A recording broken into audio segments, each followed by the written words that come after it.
नमस्कार बच्चों, मैं संदीप सर आप सभी का आरजेसी इंस्टीट्यूट के ऑनलाइन चैनल पर हार्दिक स्वागत करता हूं। आने वाली 29 तारीख को जेट का एग्ज़ाम संपन्न होने जा रहा है। इस जेट के एग्ज़ाम में आप सभी बच्चे सफल हों, आपका पेपर बहुत अच्छा जाए, ऐसी मैं भगवान से कामना करता हूं और आरजेसी परिवार की ओर से आप सभी को हार्दिक शुभकामनाएं देता हूं आने वाले पेपर के लिए। इसी के साथ हमारे इंस्टीट्यूट ने एग्ज़ाम देने वाले बच्चों के लिए एक क्वेश्चंस की सीरीज़ बनाई है, इंपॉर्टेंट क्वेश्चंस की, जो आपको लगातार मिलती रहेगी। एक दो दिन में आप उनको देखें, अभी एग्ज़ाम पास में है, इन वीडियोस को आप ज़रूर देखें। इसमें बहुत ही इंपॉर्टेंट क्वेश्चंस हैं और इन इंपॉर्टेंट क्वेश्चंस को आप देखेंगे तो निश्चित रूप से आपको सफलता प्राप्त होगी। तो हम स्टार्ट करते हैं। आज हमारा फर्स्ट पार्ट जो 50 क्वेश्चंस का है, ऐसे करके हमने करीब 200 क्वेश्चंस की तैयारी की है। तो पहला क्वेश्चन देखते हैं, आज से स्टार्ट करते हैं इसको। फर्स्ट क्वेश्चन आपको दिखाई दे रहा होगा, क्रोमियम का इलेक्ट्रॉनिक विन्यास क्या होगा।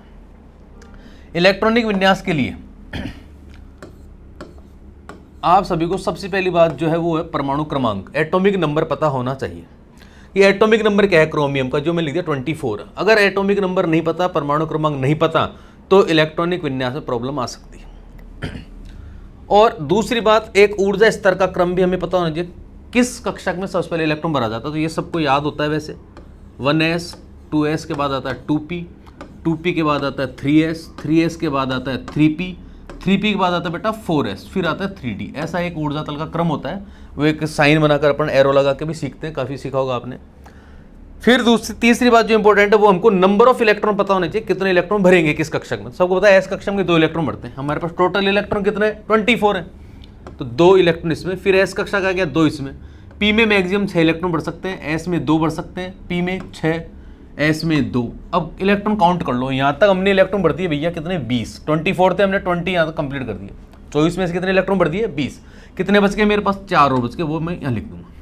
तो इसका इलेक्ट्रॉनिक विन्यास हो गया। लेकिन इसमें एक नियम और ध्यान रखना पड़ता है आपको, हो सकता है ये भी कहीं ऑप्शन में हो, लेकिन एक नियम होता है, जब भी S2D4 आ जाए तो कन्वर्ट हो जाता है, ये अस्थायी है, स्थायी S1D5 में, क्योंकि एक इलेक्ट्रॉन इससे ये ले लेता है। ये लेने से क्या होगा, डी में कितने इलेक्ट्रॉन बढ़ जाएंगे 5 इलेक्ट्रॉन बढ़ने का मतलब हो गया वो अर्ध भरा हो गया, और अर्ध भरे कक्षक अधिक स्थायी कक्षक होते हैं, इसलिए एस से एक इलेक्ट्रॉन ले लेता है, स्थायी तो ग्रहण कर लेता है।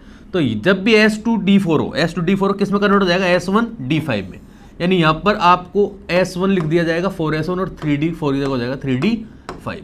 तो यहाँ के बाद ये सही माना जाएगा, स्थायी विन्यास ये है। तो ऐसा क्रम कहाँ लिखा वो देख लें आप। तो लास्ट का देख लें 2 शुरू के, क्योंकि 100 के तो कॉमन है सब में, 1s2 1s2 1s2, 2s2 2s2, 2p6 2p6, 3s2 3s2 3s2, सब कुछ सेम है। लास्ट के 2 देखें, D4s2 मैंने बताया था 3D4s2 हो तो ये अस्थायी है, ये सही नहीं हो सकता। D5s1 ये इससे एक इलेक्ट्रॉन ले लिया और ये इसमें कन्वर्ट हो गया, ये कैसा विन्यास हो गया, इसका स्थायी विन्यास हो चुका है। यहां देखिए D7 4s2 तो मतलब ही नहीं किसी चीज के लिए, D7 कोई मतलब नहीं, दोनों सेम ऑप्शन ही है, ये दोनों गलत है। ये भी सही लग रहा था, लेकिन ये क्या करता है, एक इलेक्ट्रॉन इसको दे देता है स्थायी होने के लिए, इसलिए हमारा जो सबसे सही ऑप्शन है वो कौन सा बेटा, बी आंसर क्रोमियम के इलेक्ट्रॉनिक विन्यास का सही उत्तर होगा। तो ये आपको समझ में आ गया होगा। नेक्स्ट क्वेश्चन पर चलते हैं। XeF6 में कौन सा संकरण है। संकरण की एक ट्रिक होती है, आपको इसमें जो Xe है केंद्रीय परमाणु, उसको अलग निकाल लें Xe, और इसके बाह्यतम कोश में कितने इलेक्ट्रॉन है ये हमें ऑलरेडी पता होना चाहिए। इसके लिए भी इलेक्ट्रॉनिक विन्यास की आवश्यकता पड़ेगी, नहीं बाकी कुछ इंपॉर्टेंट एलिमेंट होते हैं जिनके बाह्यतम कोश के इलेक्ट्रॉन आप डायरेक्ट याद रख सकते हैं। इसके बाह्यतम कोश में इलेक्ट्रॉन होते हैं 8, तो हमने ये डॉट बना लेंगे 8, 6 7 और ये 8 हमने क्या बना लिया, यहाँ पे डॉट बना लिए।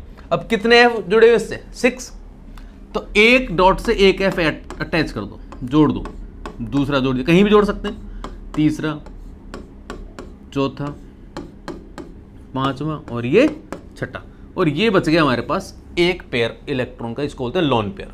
तो लोन पेयर और सारे ये क्या है, बॉन्ड पेयर। इन सबको काउंट कर लो कितने हो गए, 1 2 3 4 5 6 7, टोटल नंबर आ गया हमारे पास 7। अब इस 7 को डिवाइड करना अपन को 3 कक्षकों में, S P और D में। S में एक कक्षक होता है, इसलिए 7 में से इसको 1 नंबर दे देंगे। P में 3 कक्षक होते हैं मैक्सिमम, तो इसको 3 दे सकते हैं मैक्सिमम। बच गया कितना अपना 3 1 4, 4 हो गए, 7 में से 4 गए, बच के 3, 3 दे देंगे हम इसको। एस का ऊपर 1 लिखना कोई जरूरी नहीं है, तो हमारा संकरण हो गया sp3d3, ये संकरण है XCF6 में। ये ऑप्शन कहाँ लिखा हुआ है?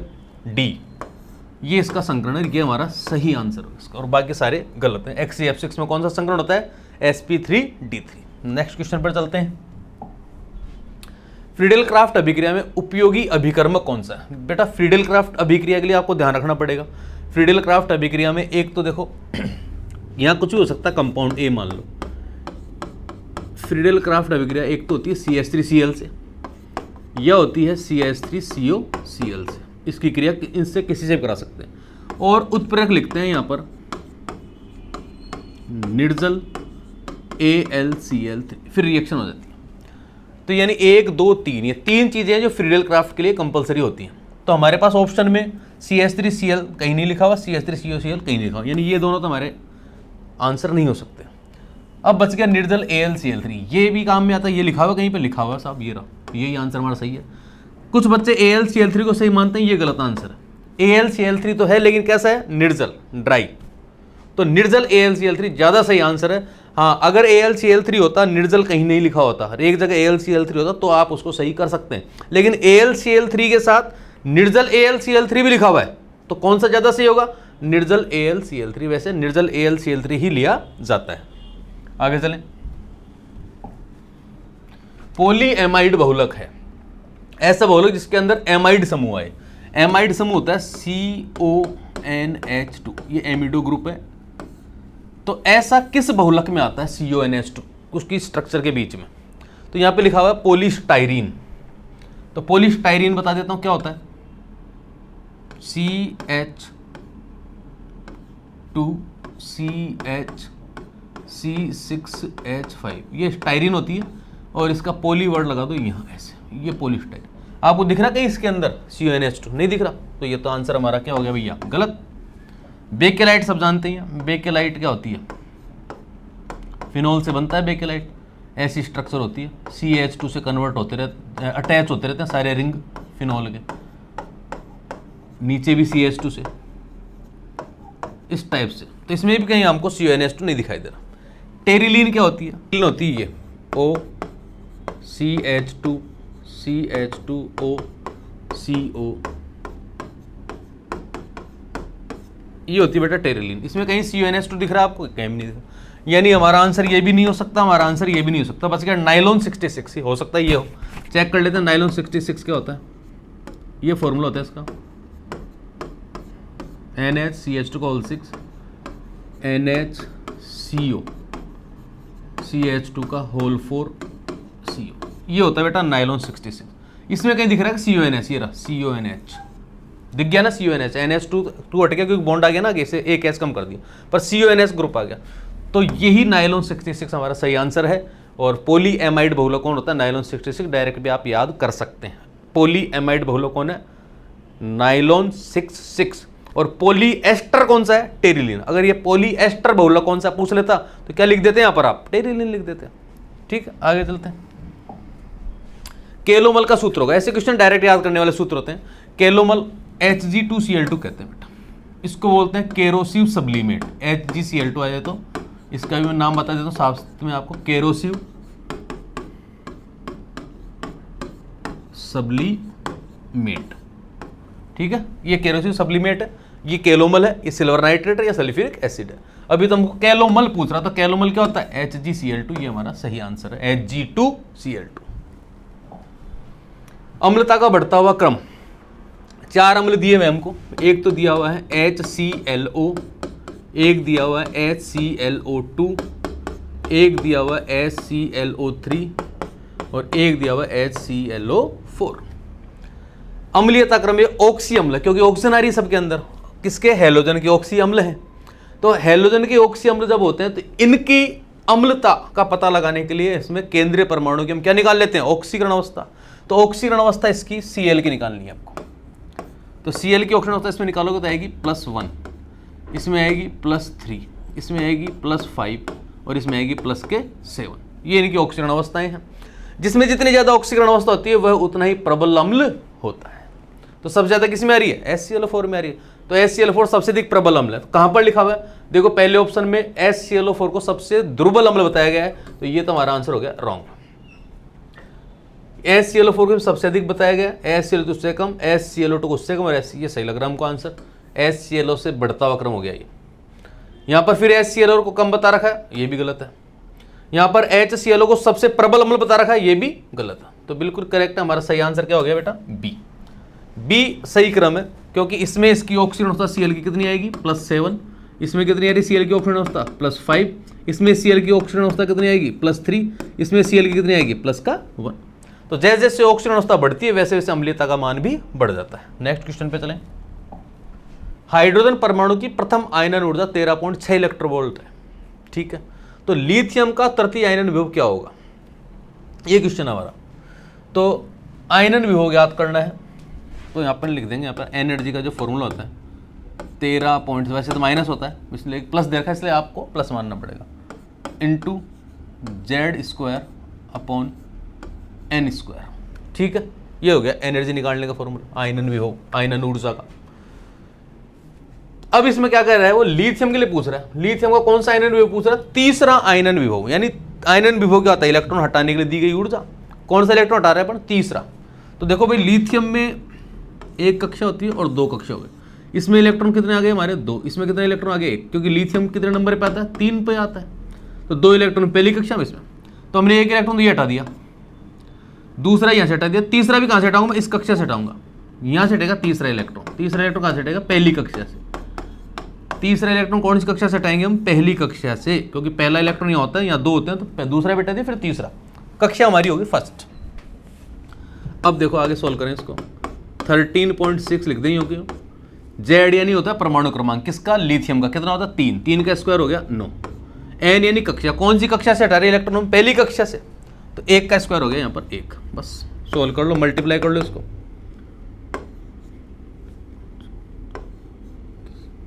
ये लो सर, ये इसको मल्टीप्लाई किया, 122.4 इलेक्ट्रोवोल्ट। कहाँ आंसर आपको दिखाई दे रहा है, बी, बिल्कुल साफ और स्पष्ट आंसर दिखाई दे रहा है, पूरा एक्यूरेट आंसर है हमारा 122.4 इलेक्ट्रोवोल्ट।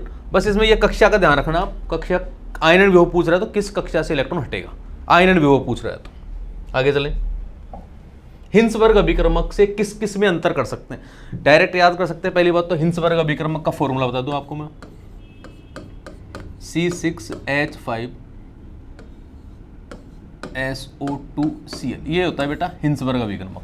बेंजीन, नाम भी लिख दें, कभी पूरी नॉलेज आ जाएगी। सल्फोनिल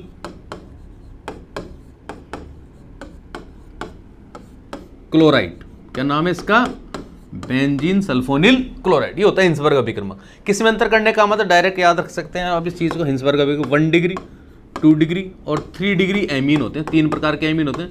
तीनों को अगर अलग अलग करना है या इनमें विभेद करना है, उनको अंतर करना है, तो हिंसबर्ग अभिक्रमक काम में लिया जाता है। तो तीनों एमीनों में अब हमारे ऑप्शन पढ़ते हैं, 1 डिग्री 2 डिग्री एमीन में बिल्कुल कर सकते हैं, 2 डिग्री 3 डिग्री में, तीनों में करता है तो कर सकते हैं।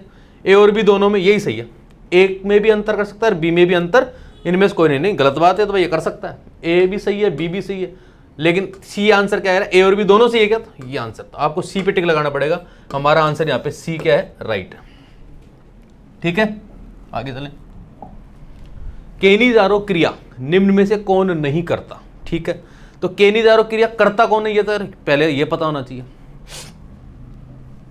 जिनमें अल्फा हाइड्रोजन नहीं होता, जिनमें अल्फा हाइड्रोजन नहीं होता, वे केनीज़ारो क्रिया करते हैं, वे केनीज़ारो क्रिया करते हैं। ये बात हमको पता हो गई भाई, वो केनीज़ारो क्रिया करता, पर प्रथम कौन नहीं करता, जिनमें अल्फा हाइड्रोजन हो, अल्फा हाइड्रोजन हो वो केनीज़ारो क्रिया नहीं करते। अल्फा हाइड्रोजन होता है नहीं होता वो तो करते हैं, और जिनमें होता है वो नहीं करते। तो अल्फा हाइड्रोजन हो, इनमें देखो अल्फा हाइड्रोजन होता क्या है, जैसे एक छोटा सा एग्जांपल दे, CH3OH, ये एल्कोहल है, क्रियात्मक समूह से जुड़े हुए कार्बन पर, इसको बोलते हैं अल्फा कार्बन, इस पर जुड़े हुए हाइड्रोजन क्या होते हैं, अल्फा हाइड्रोजन। यानी अल्फा हाइड्रोजन के लिए पहले अल्फा कार्बन का होना जरूरी है। तो देखते हैं अपन यहाँ पर किसमें है अल्फा हाइड्रोजन, C6H5CHO का मतलब होता है ये CHO। यहाँ पे C होता है, H होता ही नहीं है, क्रियात्मक समूह जुड़ा है, इस पे जुड़ा है, इस पे C तो है पर H नहीं है, तो इस पर तो H नहीं है, यानी ये तो केंद्रीय क्रिया शो करेगा। HCHO ये होता है क्रियात्मक समूह ये रहा, पर इसके ऊपर कार्बन थोड़ी डायरेक्ट हाइड्रोजन है। मैंने क्या कहा था, हाइड्रोजन से पहले कार्बन का आना जरूरी है, अगर कार्बन होता तो ही अल्फा हाइड्रोजन बनेगा, तो कार्बन नहीं है यहाँ पर, तो इसमें भी अल्फा हाइड्रोजन है, तो ये भी केंद्रीय क्रिया करेगा। CH3CHO ये रहा क्रियात्मक समूह, इसके ऊपर ये रहा कार्बन, कौन सा कार्बन है, अल्फा कार्बन। अल्फा कार्बन पे जुड़े हुए हाइड्रोजन क्या हो जाते हैं, अल्फा हाइड्रोजन, तो अल्फा हाइड्रोजन तो है इसमें, अल्फा हाइड्रोजन है तो केंद्रीय क्रिया नहीं करेगा, तो ये आंसर हमारा सही हो गया, ये है जो केंद्रीय क्रिया नहीं करेगा, ये गलत आंसर, ये सब करेंगे केंद्रीय क्रिया। तो CH3CHO में अल्फा हाइड्रोजन होने के कारण ये केंद्रीय क्रिया नहीं करेगा। ठीक है, आगे चलें। लुईस अम्ल है, जिनके पास ऐसे यौगिक जिनके पास 8 से कम इलेक्ट्रॉन, उनको लुईस अम्ल कहते हैं। NH3 में देखो भैया, N के ऊपर होते हैं इलेक्ट्रॉन बाह्यतम कोश में 5, लेकिन 3 हाइड्रोजन के और मिल जाएंगे इसको, तो 6 तो कितने इलेक्ट्रॉन हो गए इसके पास, 8, तो ये तो लुईस अम्ल नहीं है। NH4 N पर 1 2 3 4 प्लस लगा दिया, इसलिए एक जो 5 वाला इलेक्ट्रॉन था ये हमने क्रॉस कर लिया, लेकिन 4H भी तो है, 4H के 1 इलेक्ट्रॉन, इसके पास कितने इलेक्ट्रॉन हो गए, 8 इलेक्ट्रॉन। BF3 B के पास होते हैं 3 इलेक्ट्रॉन, 3 F जुड़ गए,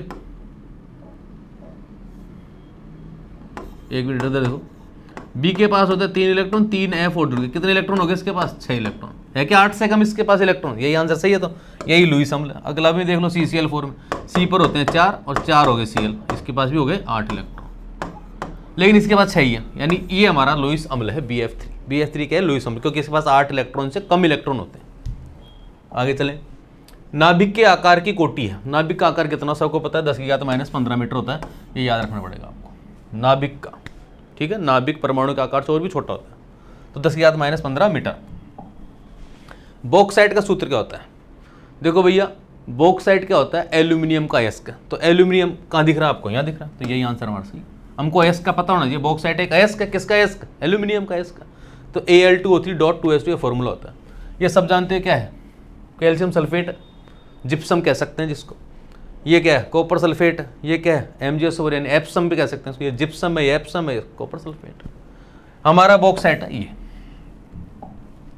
एक बार ये अम्लराज क्या होता है, अम्लराज बेटा एक ऐसा एसिड होता है, 2 एसिड से मिलकर बनता है, जो सोना और प्लेटिनम जैसी अक्रिय धातुओं के साथ भी क्रिया कर लेता है, जो किसी के साथ क्रिया नहीं करता, अम्लराज सबके साथ क्रिया कर लेता है। होता क्या अम्लराज, ये HNO3 और HCl का मिक्सचर, किसमें 3:1 में, यानी 75 ml ये तो 25 ml ये, तो 100 ml हमारे पास क्या बन जाएगा, अम्लराज बन जाएगा। तो डायरेक्ट याद रखेंगे इन चीज़ों को। बेंजीन, बेंजीन है ये, बेंजीन में कितने सिग्मा कितने पाई बंद होते हैं सब जानते हैं। बेंजीन की स्ट्रक्चर बता दो आपको मैं, बेंजीन की स्ट्रक्चर होती है ये, 6 तो कार्बन होते हैं, इन पर एक एक हाइड्रोजन होता है सब पर, C6H6 एक एक हाइड्रोजन अटैच होता है सब पर, और अंदर 3 पाई बॉन्ड होते हैं, ये डबल बॉन्ड वाले पाई बॉन्ड। तो पहले तो सिग्मा कितने सिग्मा होते हैं जो सिंगल है, जो ये रहा सिग्मा 1 2 3 4 5 6 तो हो गए H के, और 6 हो गए कार्बन के बीच में, 1 2 3 4 5 6 6 12 तो हो गए सिग्मा बॉन्ड, और पाई बॉन्ड ये अंदर वाले 3 पाई बॉन्ड हो गए कितने 3, तो 12 3 ये आंसर सही हमारा C। 12 सिग्मा बॉन्ड होते हैं और 3 इसके अंदर पाई बॉन्ड होते हैं। बेयर अभिकर्मक क्या होता है, डायरेक्ट याद करने वाला क्वेश्चन है, ये रहा 1% क्षारीय KMnO4, ये होता है बेयर अभिकर्मक। ल्यूकास अभिकर्म के भी डायरेक्ट क्वेश्चन याद करना आपको, HCl और ZnCl2 HCl ZnCl2 ये गलत है, HCl MgCl2 ये तो गलत है ही, HNO3 ZnCl2 ये गलत है, HCl और ZnCl2 तो होता है, यहाँ भी यही है सेम, बट ये चीज़ लिखना बहुत जरूरी है सांद्र, क्योंकि HCl तो तनु भी तो हो सकता है, तो सांद्र HCl और ZnCl2 क्या होना चाहिए, एनहाइड्रस सूखा पाउडर, लिक्विड फॉर्म में नहीं हो, इसलिए निर्जल ZnCl2, क्या ZnCl2 तो क्या होता है लिक्विड फॉर्म में भी हो सकता है। तो हमारा आंसर सही हो गया ए आंसर करेक्ट आंसर इस क्वेश्चन का। ठीक है, आगे चले। यदि हीलियम प्लस के लिए प्रथम कक्ष की ऊर्जा 54.4 इलेक्ट्रॉन तो द्वितीय कक्ष की ऊर्जा क्या होगी, बिल्कुल ठीक है। एक कक्षा की ऊर्जा देके दूसरे की पूछे तो बस सीधी सी बात है। ऊर्जा कौन सी पूछ रहा है? दूसरी की। दे किसकी रखी अपन को? पहले की। अगर पहली कक्षा की ऊर्जा दे रखी है तो बड़ी शानदार सी ट्रिक है, दूसरी कक्षा का स्क्वायर कर दो। 2 का स्क्वायर कितना होता है? 4। पहली कक्षा की देखे, तीसरी कक्षा का पूछ लेता तो 3 का स्क्वायर 9 का भाग दे दो। तो पहली कक्षा की दे ही रखी इन्होंने, कितनी दे रखी है पहली कक्षा की? -54.4 और 4 का भाग दे दो इसके अंदर। तो 4 का भाग दोगे तो आएगा 13.6 माइनस के 13.6 इलेक्ट्रोवोल्ट। ये आंसर हमारा बी आंसर हमारा करेक्ट। समझ गए? पहली कक्षा की ऊर्जा देके किसी भी कक्षा पूछ ले तो उसी कक्षा के स्क्वायर का भाग दे दो। लिथियम के दूसरे कोष और तीसरे बेरिलियम के तीसरे कोष की त्रिज्याओं का अनुपात क्या होगा? ठीक है, त्रिज्याओं का अनुपात पूछ रहा है। कक्षा दे रखी है, कौन कौन सा दे रखा है? लिथियम दे रखा है, लिथियम का तो कौन सा कोष है? दूसरी कक्षा। और बेरिलियम की कौन सी कक्षा पूछ रहा है? बेरिलियम +3 की तीसरी कक्षा। जब 2 ही एटम और 2 ही क्या दे रखे अपन को? कक्षा दे रखी है। तो कैसे करेंगे? पहले ऊपर, क्योंकि त्रिज्या है ना, ये त्रिज्या में आता है ऊपर n²/z, ये फॉर्मूला होता है। n यानी कक्षा ऊपर आएगी। तो कक्षा लिथियम कितनी है? 2। 2 का स्क्वायर करेंगे 4, क्योंकि फॉर्मूले में स्क्वायर है। और लिथियम का एटॉमिक नंबर कितना होता है? 3। दूसरा किसका रेशो? कक्षा कौन सी? 3। 3 का स्क्वायर 9 और बेरिलियम का नंबर कितना होता है? 4। इसको सॉल्व कराओगे, इसको मल्टीप्लाई में कन्वर्ट कर देंगे तो ये उल्टा हो जाता है, इधर वाला। तो ये हो गया 4/9। मल्टीप्लाई करो, कट तो रहा नहीं कुछ भी। 4 चौक 16 और नीचे हो गया 27। नीचे वाले को इधर लिखते हैं 16:27। ये त्रिज्याओं का अनुपात जो कहाँ है? सही, बी आंसर। समझ गए ना? इसमें क्या करना है? त्रिज्या का फॉर्मूला होता है ये n²/z आर निकालने का, और यहाँ तो आता है 0.529 एंगस्ट्रॉम। तो इससे तो कोई मतलब है नहीं, क्योंकि 2 का कंपेरिजन पूछा, ये तो कैंसिल हो जाएगा, बच गई है। तो n² पहले का सेट, स्क्वायर यानी कक्षा, n यानी कक्षा, कक्षा के स्क्वायर 4, परमाणु क्रमांक नीचे, फिर 3 का स्क्वायर 9, इसका परमाणु क्रमांक नीचे। इसको सोल्व कर लेंगे, 16:27 आएगा। ये हमारा आंसर करेक्ट। प्रमुख क्वांटम संख्या n 3 के लिए द्विगंशी। हाँ, अगर आपको n दे रखा है मुख्य क्वांटम संख्या और द्विगंशी क्वांटम संख्या के मान होंगे, हमेशा मान पूछे तो l का मान होता है n-1 तक, यानी n में से 1 कम कर दो। जैसे n का मान क्या दे रखा है यहाँ पर? 3, तो 3 - 1 कर दो तो क्या हो गया? 2। तो 2 तक आंसर हो सकता है। द्विगंशी क्वांटम संख्या का मान 0 से स्टार्ट होता है, तो 0, 1, 2, 3 ये तो नहीं हो सकता। 0, 1, 2 हो सकता है, 0 से 2 तक हो सकता है, क्योंकि 1 कम रहता है। माइनस प्लस का कोई चक्कर होता नहीं है इसके अंदर। 1, 2, 3, 3 नहीं हो सकता कभी भी। तो 0, 1 और 2 ये द्विगंशी क्वांटम संख्या के मान होंगे। कब? जब मुख्य क्वांटम संख्या का मान 3 होगा तो। अधिकतम अयुग्मित इलेक्ट्रॉनों की संख्या किसमें है? ठीक है, लास्ट का विन्यास देख लो, इसका क्या होता है? लास्ट में आता है इसका D6-4s2 Fe का 4, मतलब ये लिख लो आप तो D6s2, ये लिख रहा हूं मैं किसका? Fe का D6s2। ये आएगा 26 नंबर पे आता है ये, तो 26 नंबर में लास्ट में आएगा। अब इसमें लिख रखा है +2, क्या चार्ज है? +2। 2 इलेक्ट्रॉन कम करो तो ये वाले कम हो गए, खाली कितने बचे? D6 बचे। 6 इलेक्ट्रॉन भर के देख लो। D में 5 कक्षक होते हैं, 1, 2, 3, 4, 5 और ये बढ़ दिया 6। तो अयुग्मित इलेक्ट्रॉन कितना है इसके अंदर? 4। कितने इलेक्ट्रॉन है अयुग्मित इसके अंदर? 4 इलेक्ट्रॉन अयुग्मित। ठीक है, इसमें +3 है तो 2 तो ये कम और 1 यहाँ से कम हो जाएगा। 1 यहाँ से कम हो गया तो कितना बच गया? D5 बच गया। इसमें 5 भर देंगे, 1, 2, 3, 4। तो अयुग्मित इलेक्ट्रॉन कितने आ गए इसके अंदर? 5 आ गए। Fe +4 तो 2 यहाँ से कम और 2 यहाँ से कम तो ये हो गया 4। तो D में कितने रह गए? 4 ही रह गए इस बार तो। 1, 2, 3, 4। अयुग्मित इलेक्ट्रॉन कितने रह गए इसके अंदर? 4। ये Fe है पूरा, इसमें कोई चार्ज नहीं है, तो D6 और S2 भर दो। 1, 2, 3, 4, 5, 6 ये बढ़ दिया, और S2। तो अयुग्मित इलेक्ट्रॉन कितने वापस इसके अंदर कितने आ गए? 4। प्रश्न कह रहा था अधिकतम किसमें अयुग्मित इलेक्ट्रॉन? Fe +3। 4, 4, 4, इसमें कितने अयुग्मित इलेक्ट्रॉन? 5। तो हमारा आंसर सही हो गया बी आंसर हमारा करेक्ट आंसर है, क्योंकि इसमें पूछ रहा अधिकतम अयुग्मित इलेक्ट्रॉन इसके अंदर ही है, जो है 5। पिरामिड आकृति का अणु है। पिरामिड आकृति का अणु, पहले और अणु देख लें अपन। पिरामिड आकृति का अणु होता है PCl3। ये डायरेक्ट याद रख सकते हैं, ये स्थिति होती है इसकी। यहाँ पर एक लोन पेयर होता है और ये इस प्रकार की शेप होती है इसकी। ये कैसी आकृति है? पिरामिडी। SO3 की आकृति बता दें आपको। SO3 की आकृति होती है त्रिभुजीय या त्रिकोणीय। ये तो गलत हो गया, पिरामिड पूछ रहा। CO3 की भी सेम ऐसी होती है, CO3 में इस पर माइनस आ जाता है, ये भी त्रिकोणीय आकृति होती है, ये भी गलत है। NO3 की भी ऐसी सेम साइज होती है। तो हमारी जो पिरामिडल आकृति का अणु कौन है, वो है PCl3। PCl3 की आकृति क्या होती है, पिरामिडी होती है। निम्न में से रंगहीन आयनों का जोड़ा कौन सा है? रंगहीन कौन होता है इसके अंदर, जिसमें सारे इलेक्ट्रॉन क्या हो, युग्मित हो, एक भी इलेक्ट्रॉन अयुग्मित होते हैं, रंगीन हो जाता है वो। तो सब में देखना पड़ेगा। Ca+2 पहले तो वैसे विन्यास देख लो। Ca का विन्यास क्या आता है लास्ट में, C आता है 20 नंबर पे। ये कितने नंबर पे आ रहा है, 20 पर। ये कितने पर आ रहा है, 30 पर। ये 20 वाला, ये 30 वाला सेम है। ये 23 पर, ये 24 पर, ये 12 पर और ये 26 पर। ठीक है, जोड़ा बताना है कि किस में रंगहीन आयन कौन से। तो Ca देखते हैं सब पहले, Ca+2 में देखते हैं सारे इलेक्ट्रॉन युग्मित हैं क्या। Ca का विन्यास होता है, लास्ट का विन्यास यहाँ लिख देता हूँ सब कोई। Ca आता है 20 नंबर, पूरा विन्यास लिख रहा हूँ यहाँ पर आपको समझाने के लिए। 1s2, 2s2, 2p6, 3s2, 3p6, 4s2। ये 20 इलेक्ट्रॉन हो गए, देख लो, 2, 4, 10, 12, 18, 20। लेकिन Ca पर लगा +2, तो यानी ये हट गया। तो ये पूरे के पूरे क्या है, फुल फिल्ड है, यानी एक भी इलेक्ट्रॉन इसके अंदर क्या है, अयुग्मित नहीं है, सारे के सारे जोड़े बने हैं। क्योंकि पी में 6 की जगह 6 पूरे बढ़ जाएं तो क्या हो जाता है, सारे के सारे युग्मित है। Zn+2 देखते हैं, 30 नंबर पे आता है Zn, 30 पे आता है, यहाँ तक तो सेम रहेगा ही रहेगा। 1s2, 2s2, 2p6, 3s2, 3p6, 4s2, 3d10। इसमें +2 लगाता है 4, चौथी कक्षा बाहर की कक्षा होती है, इसलिए पहले बाहर की कक्षा चढ़ता है। अब D में 10 फुल भरा हुआ और सारे फुल फिल हैं, तो इसमें तो एक भी इलेक्ट्रॉन नहीं है युग्मित। तो सभी इलेक्ट्रॉन क्या है इनके अंदर, युग्मित। सभी इलेक्ट्रॉन क्या है, पेयर बने हुए हैं इसके अंदर, एक भी अयुग्मित नहीं है। और जब सारे युग्मित होते हैं, एक भी अयुग्मित नहीं होता, रंगहीन होता है। तो ये और ये दोनों क्या है, रंगहीन है। तो हमारा आंसर तो वैसे ए ही सही है यहाँ पर। ये जोड़ा ऐसा है जो क्या है, रंगहीन है। लेकिन और देखें, और में ऐसा Ca+, दूसरे में क्या है, सब कुछ सेम है, Ca+ लगा रखा है, 1+। तो 1+ लगाते क्या हो जाएगा यहाँ पर, 4s2 की जगह हो जाएगा 4s1, 2 में से 1 कम कर दिया।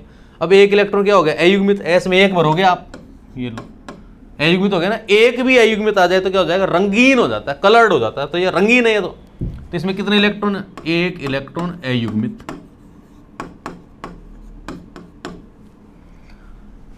इसमें आ जाओ, Cr+3, किसी एक का देख लो, Cr का देख लो। Cr आता है 24 पे, लास्ट में आता है इसका 3d4, 4s2 +3 है, तो 2 यहाँ से कम, 1 यहाँ से कम, तो 3d3 रह गया। 3d3 भरोगे तो क्या आएगा, D में 5 होते, 1, 2, 3, तीनों 3 इलेक्ट्रॉन अयुग्मित है इसके अंदर। क्रोमियम में पता चल गया, 3 इलेक्ट्रॉन अयुग्मित। ऐसे ही Fe में देख लो, Fe पे 3+ लगा लो। Mg पर देख लो, Mg 12 नंबर पे आता है, Mg आता है 12 पर, 1s2, 2s2, 2p6 और हो गया 3s2, +3 लगा रखा, तो 2 यहाँ से 1 यहाँ से, तो 2p6 के हो जाएगा 2p5। और P में 5 भरोगे, 1, 2, 3, 4, 5, एक इलेक्ट्रॉन इसमें भी क्या जाएगा, अयुग्मित। एक इलेक्ट्रॉन इसमें भी क्या हो गया, तो मैंने कहा था सभी इलेक्ट्रॉन युग्मित होने चाहिए तो ही रंगहीन होगा। तो रंगहीन, तो इसमें सारे इलेक्ट्रॉन युग्मित हैं, यही आंसर चाहिए। इन सब में देख लो, 1, 1, 2, 2 इलेक्ट्रॉन क्या आ रहा है, अयुग्मित आ रहे हैं। तो पेयर होना चाहिए सभी इलेक्ट्रॉन, तभी क्या हो जाएगा, वो नॉन कलर्ड हो जाएगा, रंगहीन हो जाएगा। आगे नेक्स्ट क्वेश्चन है, कृत्रिम रबर किसका बहुलक है इनमें से। तो कोई सा भी कृत्रिम रबर बनाओ, तो जो मुख्य रूप से काम में लेते हैं, एक एकलक फिक्स है, ये लिया जाता है 1,3-ब्यूटाडाइन।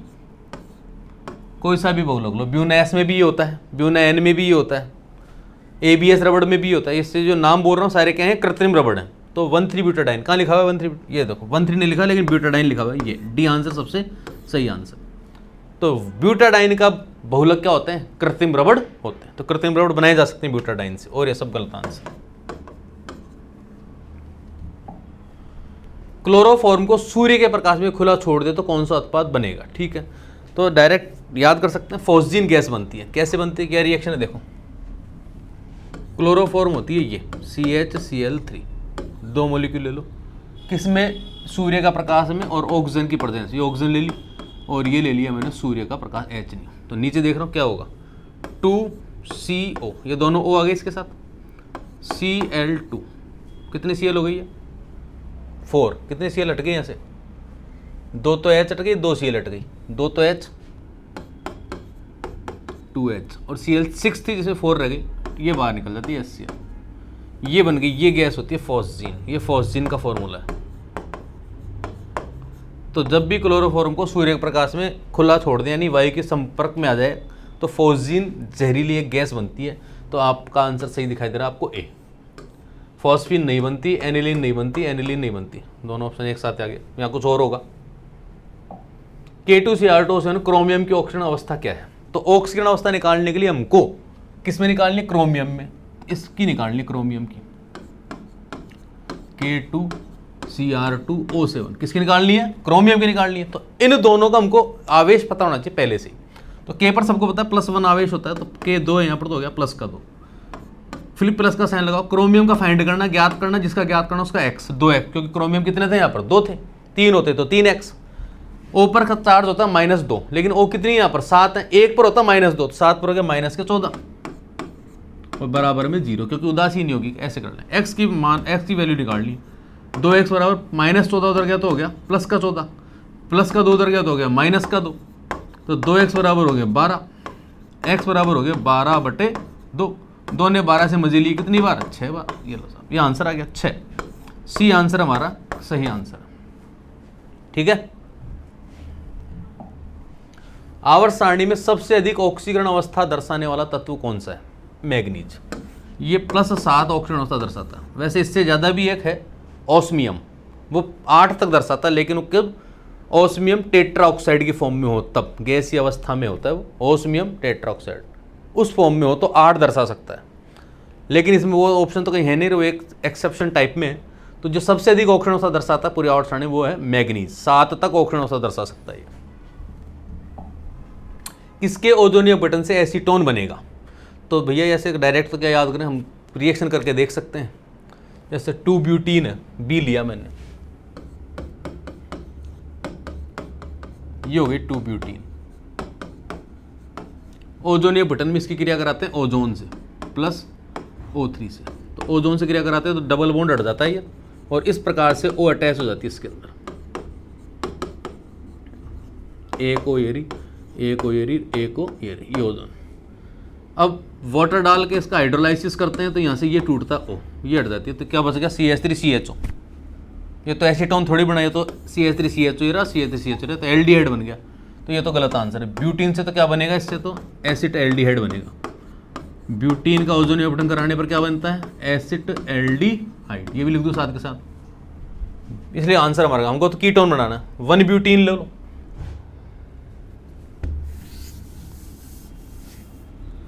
1 ब्यूटीन लो, 2 ब्यूटीन थी, 1 ब्यूटीन कर लो, क्या दिक्कत आ रही है? तो यहाँ से बॉन्ड टूट जाएगा, एक को इधर आ जाएगी, एक को इधर आ जाएगी, तो CH3CH2, ये भी एल्डिहाइड है, CH और ये भी एल्डिहाइड है। ये फॉर्मेल्डिहाइड है, ये प्रोपेन एल्डिहाइड है। इससे क्या क्या बनता है? प्रोपियोन एल्डिहाइड और फॉर्मेल्डिहाइड, ये 2 बनते हैं। ये भी गलत हो गया तुम्हारा। ब्यूटाइन ट्रिपल बॉन्ड से कभी बनता है नहीं, ओजोनियम अपघटन हमेशा एल्किनो का ही होता है, ये भी गलत है हमारा।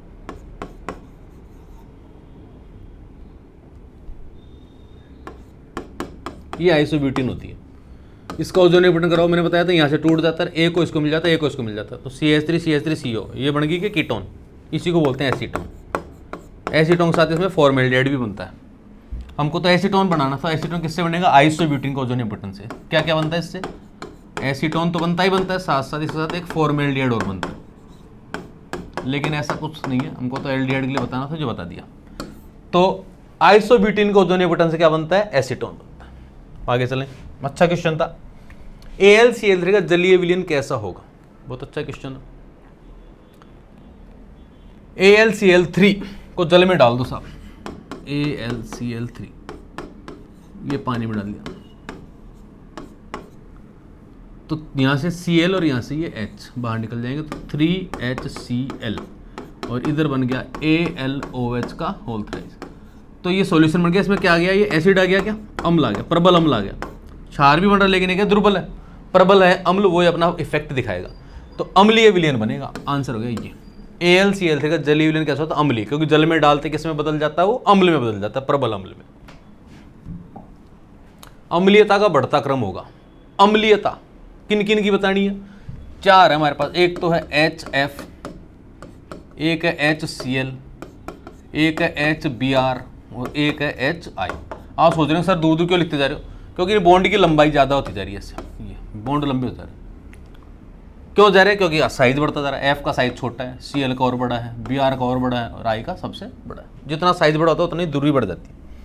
तो सबसे लंबा बंध किसमें? इसमें है। जितना लंबा बंध होता है उतना ही वीक होता है, उतना ही आसानी से टूटता है। तो सबसे आसानी से कौन टूटेगा? ये वाला टूटेगा। तो H सबसे जल्दी किसमें टूटेगा? HI में टूटेगा। तो जो जल्दी H त्याग देगा वही क्या होगा? प्रबल अम्ल होगा, क्योंकि इसकी बॉन्ड लेंथ ज़्यादा है। जिसकी बंध लंबाई ज़्यादा होती है उसकी बंध ऊर्जा यानी बॉन्ड एनर्जी बिल्कुल कम होती है। तो HI सबसे प्रबल अम्ल है। कहाँ पे दिखा हुआ है ये HI प्रबल अम्ल है? इसमें तो HF को प्रबल बता रखा है, ये गलत है। HI को दिखा रखा है, HBr HCl, ये सही लग रहा है। इसमें HCl को दिखा रखा है, इसमें HCl दिखा रहा है, गलत बात है। HI सबसे प्रबल अम्ल है क्योंकि इसका बंध सबसे लंबा है। तो हमारा आंसर सही हो गया बी। थायोनिल क्लोराइड, डायरेक्ट सूत्र याद रखना। थायोनिल क्लोराइड का सूत्र होता है SOCl2। कहाँ दिख रहा है आपको SOCl2? ये रहा ए, और ये ऑप्शन सही है SOCl2। ये होता है थायोनिल क्लोराइड। हेलोएल्केन बनाने का काम आता है डार्डन अभिक्रिया में। बामर श्रेणी के लिए कौन सा संक्रमण सही है? तो बामर क्या कहता है? लाइमन, बामर, पास्टन, स्पेक्ट्रम सीरीज पड़ी होगी। तो बामर ये कहता है कि इलेक्ट्रॉन कहीं से भी कूदे, कहीं से भी जंप करे, सीधा किस में आता है? दूसरी कक्षा में आता है। कहीं से कूदे, 5 से 6 से 7 से, किस में आएगा? सेकंड लेवल में, यानी सेकंड ऊर्जा स्तर में आके गिर जाता है। तो ये क्या कह रहा है? पहला तीसरे से गिरता है पहले में। पहले में तो बोला नहीं, ये तो कौन कहता है? ये तो लाइमन। पहले से ये तो गिर थोड़ रहा है, ऊपर जा रहा है, जंप नहीं कर रहा है तो ऊपर जा रहा है। ये तो गलत हो गया, ये गलत हो गया, ये गलत हो गया। चौथे से दूसरे में, कहीं से भी आए, आ रहा किस में? लेकिन दूसरे में। बामर ये कह रहा कहीं से भी दूसरे में आएगा, ये सही है सी। 2 से 4 ये तो अप हो रहा है, अप में नहीं, डाउन होना चाहिए। तो हमारा आंसर सी हो गया ये सी आंसर सही है, क्योंकि बामर की जो बात है वो यहाँ पर प्रूव हो रही है। वो कह रहा था कहीं से भी इलेक्ट्रॉन कूदे आएगा दूसरी कक्षा में। डी ब्लॉक तत्वों का इलेक्ट्रॉनिक विन्यास होता है, ये तो गलत है भैया। एक तो बी सही सही सा लग रहा है और एक आपको डी भी सही सही सा लग रहा है, ये भी गलत है। डी में 1 से 5 नहीं होता। लेकिन इन दोनों में सही कौन सा ज़्यादा? इन दोनों में सही ज़्यादा है बी, क्योंकि जो डी ब्लॉक तत्व का विन्यास होता है वो होता है बेटा n-1 डी। डी में 1 से लेकर 10 तक भरे जा सकते हैं। और यहाँ होता है NS। अब NS में क्या होता है? यहाँ पे लिखा हुआ है 2, इसका मतलब हमेशा 2 ही आएगा, 1 तो आ ही नहीं सकता। लेकिन क्रोमियम में S1 होता है, अभी बताया थोड़ी देर पहले। क्रोमियम भी डी ब्लॉक तत्व, वहाँ S1 हो गया, स्थायी होने के लिए ले लेता है इलेक्ट्रॉन। हो गई ना गड़बड़ बात? ये क्या कह रहा है? 1 भी हो सकता है और 2 भी हो सकता है। तो ये ज़्यादा सही हुआ, 1 से 2। ये भी सही था, अगर ये नहीं होता तो फिर ये भी सही मान सकते थे। लेकिन अब इन दोनों की बात करें तो ज़्यादा सही कौन सा है? ये वाला। तो बी ऑप्शन हमारा सही है। ट्राइट्रियम के नाभिक में उपस्थित न्यूट्रॉन कितने होते हैं? ट्राइट्रियम होता क्या है? H13, ये होता है ट्राइट्रियम। न्यूट्रॉन कैसे निकालते हैं? मास में से परमाणु क्रमांक घटा दो, तो 3 में से 1 घटा दो, कितना बच गया? 2। ये न्यूट्रॉन की संख्या होती है, 2 न्यूट्रॉन है। बी आंसर हमारा सही है। प्रथम आयनन विभव किसके लिए अधिकतम होता है? ये दे रखे साहब हमको ऑप्शन। एक तो 13वें वर्ग का दे रखा है बोरोन, एक 14वें का दे रखा है, नहीं 15th का दे रखा है नाइट्रोजन, एक 16th का दे रखा है ऑक्सीजन, और एक सेकंड का दे रखा है बेरिलियम। इस साइज शेप में दे रखा है, यानी बाएं से दाएं चलने वाले सारे तत्व तो क्रम से दिए हुए। अब सबसे ज़्यादा देखो बाएं से दाएं चलेंगे तो क्या होगा? साइज घटेगा। तो सबसे छोटा साइज तो इसका हो गया। तो जितना छोटा साइज होता है आयनन ऊर्जा उतनी ही ज़्यादा होती है। तो ओ की आयनन ऊर्जा सबसे ज़्यादा होनी चाहिए, पहली बात। लेकिन एक अपवाद आ रहा है यहाँ पर, पी में क्या आ रहा है? यहाँ पर P3 इलेक्ट्रॉनिक विन्यास होता है बाह्यतम कोश में, इसके P3 होते हैं। P3 कैसे होते हैं? अर्धभरे कक्षक होते हैं, अर्धभरे स्थायी कक्षक होते हैं। स्थायी कक्षक से इलेक्ट्रॉन हटाने के लिए ऊर्जा की बहुत अधिक आवश्यकता होती है। तो ओ से ज़्यादा आवश्यकता इलेक्ट्रॉन हटाने के ऊर्जा देने की आवश्यकता किसको होगी? हमको N को, क्योंकि N के पास क्या है? स्थायी विन्यास है। तो होना चाहिए था ये, लेकिन हो गया ये। किस रीजन कारण? इसके कारण। तो N की आयन ऊर्जा सबसे अधिक है। ऑप्शन हो गया हमारा बी सही। H2S2O8 में ऑक्सीजन होता है, क्वेश्चन फिर आ गया, निकाल लो भैया। H2S2O8 में एस की निकालनी है। एच की कितनी +2, एस की निकालनी है मान लेंगे 2x, और ओ पर -2 होता है 4, तो हो गए माइनस के 16। तो 2x बराबर 16 हो गए प्लस के ये हो गए, तो 2x बराबर हो गए 14, तो x बराबर हो गए 14/2। 2 से 14 ने मजे 14 के मजे लिए 2 ने 7 बार। ये तो गलत हो गया, क्योंकि जो सल्फर का ऑक्सीजन अंक है 6 से ज़्यादा नहीं आता, ध्यान रखने वाली बात, 6 से ज़्यादा नहीं होगा, ये एक मुख्य बात है याद रखने वाली। और यहाँ पर आ गया हमारा 7, तो हम कहीं ना कहीं क्या कर रहे हैं, कुछ गलती कर रहे हैं। अब देखो भैया स्ट्रक्चर बनानी पड़ेगी। अब एस की स्ट्रक्चर बना लो इस एसिड की। 2s आ गए, 2o आ गए, ए को यहाँ आ गया, ए को यहाँ आ गया, ए को यहाँ आ गया, ए को यहाँ आ गया, ओ आ गए 2 4 6, 7वां यहाँ आ गया, 8वां यहाँ आ गया, यहाँ पर एक एच आ गया। ये स्ट्रक्चर बन गई इसकी, सबकी वैलेंसीज कंप्लीट होगी। सल्फर की 6 हो गई, ऑक्सीजन की 2 हो गई, हाइड्रोजन की 1 होगी। ये स्ट्रक्चर बन गया। इस स्ट्रक्चर में आप एक जगह देख रहे हैं, यहाँ पर ओ पर ओ जुड़ा हुआ है। जब भी ओ पर ओ आता है उसको पेरोक्साइड कहते हैं, और पेरोक्साइडों में ऑक्सीजन की ऑक्सीकरण अवस्था जो है उनके ऊपर जो चार्ज है वो कितना हो जाता है -1। तो -2 की जगह 2 ऑक्सीजन ऐसी जिसमें क्या है -1 चार्ज है। अब देखो आप सोल्व करो, एच का वही +2, एस का वही 2x, लेकिन अब यहाँ पर ओ 8 थी, 8 में से 1 2 3 6 एच एस 6 ऑक्सीजन ऐसी है जिन पर -2 चार्ज है, तो माइनस का 12 हो गया। 1 2 3 4 5 6, और 2 ऑक्सीजन ऐसे जिन पे -1 चार्ज है, तो हो गया -2। -2 से +2 ने कंप्लीट मजे लिया। 2x = 12, x = 12/2, 2 ने 12 से मजे लिए 6 बार, 6 आ गया ऑक्सीजन। अब सही है, और बी हमारा आंसर भी सही है। तो वहां भी किया हमने उस तरीके से, लेकिन वहां पे 7 है। सल्फर के हमेशा ध्यान रखना, सल्फर का ऑक्सीजन कभी पूछा जाए तो ये ध्यान रखने वाली बात है, उसका आंसर अगर 6 से ज़्यादा आ रहा है तो आप गलत कर रहे हैं। या तो ऑप्शन में 6 पे टिक लगा दो, सीधी सी बात, और नहीं लगा सको तो फिर सॉल्व करके देख लो स्ट्रक्चर बना के। आगे चलें। पिक्रिक एसिड क्या होता है, डायरेक्ट फॉर्मूला याद रखो। पिक्रिक एसिड का फॉर्मूला होता है, फिनॉल से बनता है पिक्रिक एसिड। ये रहा फिनॉल, इसको बोलते हैं फिनॉल। और पिक्रिक एसिड में क्या होता है, 3 स्थानों पर NO2 होता है, ऑर्थो पे और पैरा पे। तो क्या बोल सकते हैं इसका नाम, नाइट्रो समूह होता है NO2। कितने नाइट्रो, 3 है, तो ट्राई नाइट्रो किस पर जुड़े हुए हैं, फिनॉल पे। ट्राई नाइट्रोफिनॉल कहाँ लिखा हुआ है, ट्राई नाइट्रो एनिलीन गलत है, ट्राई नाइट्रोफिनॉल ये लिखा हुआ है, यही सही है सी। ट्राई नाइट्रोबेंजीन गलत, ट्राई नाइट्रोटोलुइन गलत, ये सही है ट्राई नाइट्रोफिनॉल। तो फिनॉल से बनता है पिक्रिक एसिड। आगे चले, IUPAC नेम यही बना लेते हैं, चेन इसकी लॉन्ग चेन बनती है हमेशा। नंबरिंग किधर से करते हैं, जिधर से अगर डबल बॉन्ड है तो डबल बॉन्ड पास में आ रहा हो कहीं से, यहाँ से आ रहा है 1 2 पे आ गया, इधर से करते तो 3 पे आता, 3 4 एंड 5। 4 नंबर पे मेथाइल ग्रुप, तो 4 मैथिल, CH3 को बोलते हैं मैथिल या मिथाइल। 5 कार्बन चैन में, चैन को 5 कार्बन को बोलेंगे पेंट। 2 नंबर पे डबल बॉन्ड है तो 2 इन, या 2 पेंटीन भी लिख सकते हैं, ऐसे भी लिख सकते हैं 2 पेंटीन, ये भी ठीक है और ये भी सही। तो कहाँ लिखा हो 4 मैथिल 2 पेंटीन, ये रहा 4 मैथिल। तो मैथिल में तो 2 लिखा हो तो सारे गलत हो गए वैसे तो, यही सही है, इसमें आएगा 4 मैथिल। आगे, उपरोक्त अभिक्रिया कौन सी है, फिनॉल और फॉर्मेल्डिहाइड की क्रिया है। फिनॉल और फॉर्मेल्डिहाइड क्रिया क्या बनता है, इससे बेकेलाइट बनता है। क्रिया का नाम क्या होता है, लेड्रर मानासे अभिक्रिया। कहाँ लिखा हुआ है लेड्रर मानासे अभिक्रिया, बी ऑप्शन हमारा सही है। जब भी देख लो फिनॉल और फॉर्मेल्डिहाइड दिख जाए तो क्या बनेगा, एक तो बेकेलाइट बनेगा, और अभिक्रिया का नाम क्या होगा, लेड्रर मानासे अभिक्रिया होगा। एक यौगिक XYZ परमाणु रखता है, X की +2 है ऑक्सीकरण अवस्था, Y की +5 और Z की -2, तो सूत्र क्या होगा। ठीक, अच्छा क्वेश्चन है।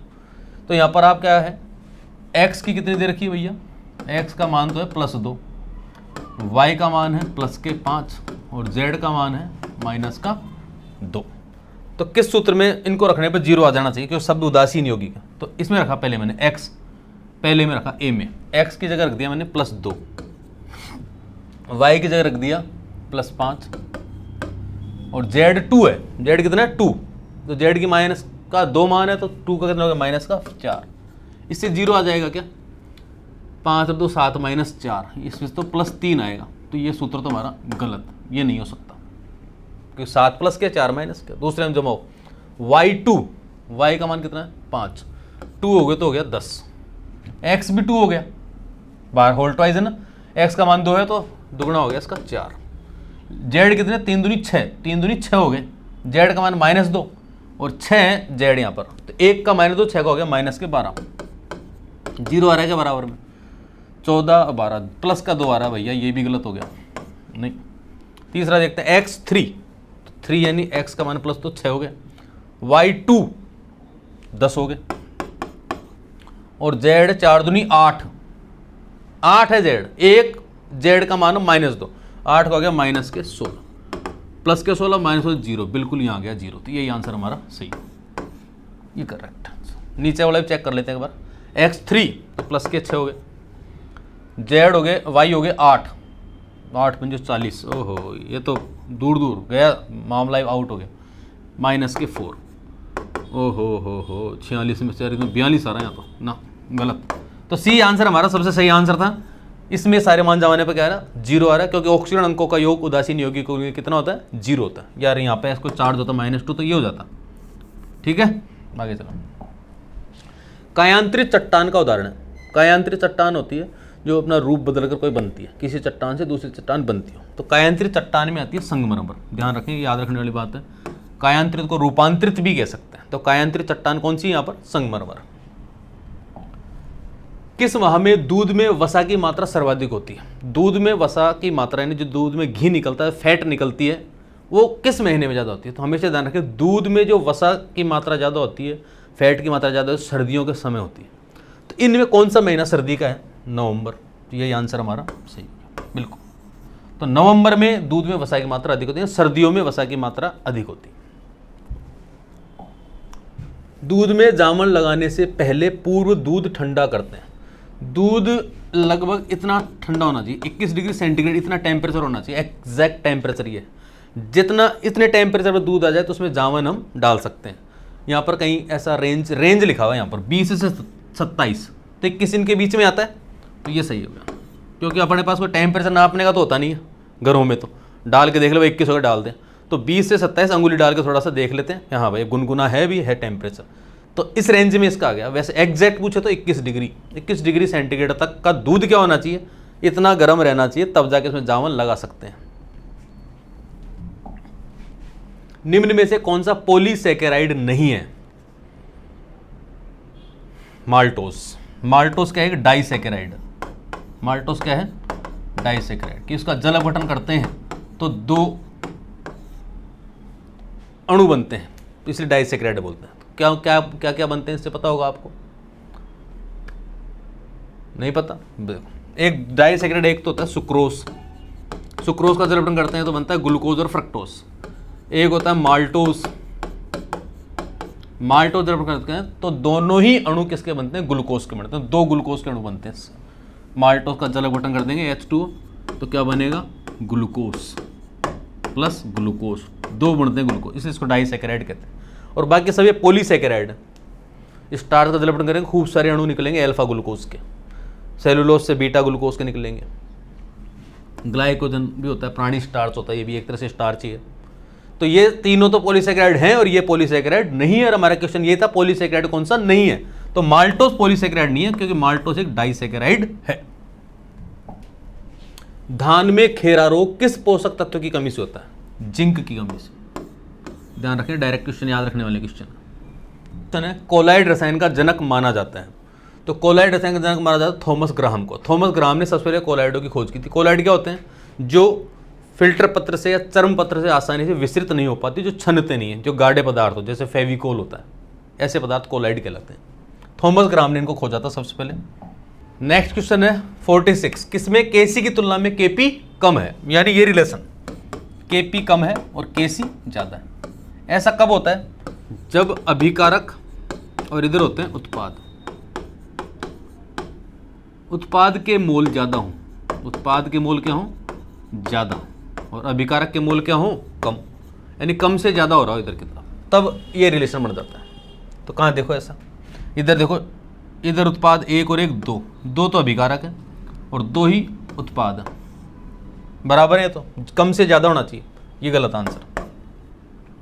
2 और 1 3, 2 ये रहा 1 ये रहा, और इधर 2, 3 से 2, कम से ज्यादा नहीं तो ज्यादा से कम हो रहा है, ये भी गलत है। इसके लिए उल्टा हो जाएगा, Kp बड़ा हो जाएगा। 2 2 यहाँ भी बराबर है, ये भी गलत। यहाँ 1 और इधर 2, 1 से 2, ये कम से ज़्यादा ये हो रहा है, ये सही है हमारा आंसर है। इसमें Kc ज़्यादा होगा, Kc की वैल्यू क्या होगी, ज़्यादा होगी, जब उत्पाद ज़्यादा होते हैं अभिकारकों से। अगले क्वेश्चन पे चलते हैं। अमोनियम साइनाइड के 0.1 m जलीय विलयन का pH क्या होगा? देखो भाई, पहली बात तो अमोनियम साइनाइड है क्या? ये क्या है, एक लवण है। क्या है ये? सॉल्ट, लवण है। तो लवणों का pH निकालने के लिए फॉर्मूला होते हैं, और लवण भी होते हैं 4 प्रकार के। ये कैसा लवण है पहले ये देखना पड़ेगा। कैसे पता लगेगा कैसा लवण है? फॉर्मूला लिख लो, NH4Cn, और जल अपघटन करा दो तो ये बन जाएगा HCN। लवण का जल अपघटन से एक अम्ल बनता है, एक क्षार बनता है, फिक्स, NH4OH। ये कैसा अम्ल है? प्रबल अम्ल। कैसा अम्ल है? प्रबल अम्ल। ये लिस्ट बनी हुई बुक में, सबको पता। और NH4OH कैसा क्षार है? दुर्बल क्षार। तो लवण किसका बना हमारे? प्रबल अम्ल का और दुर्बल क्षार का। प्रबल अम्ल और दुर्बल क्षार का लवण बना। तो ऐसे लवणों के लिए pH निकालने का जो फॉर्मूला होता है वो होता है ये, ½ KW प्लस ½ Ka माइनस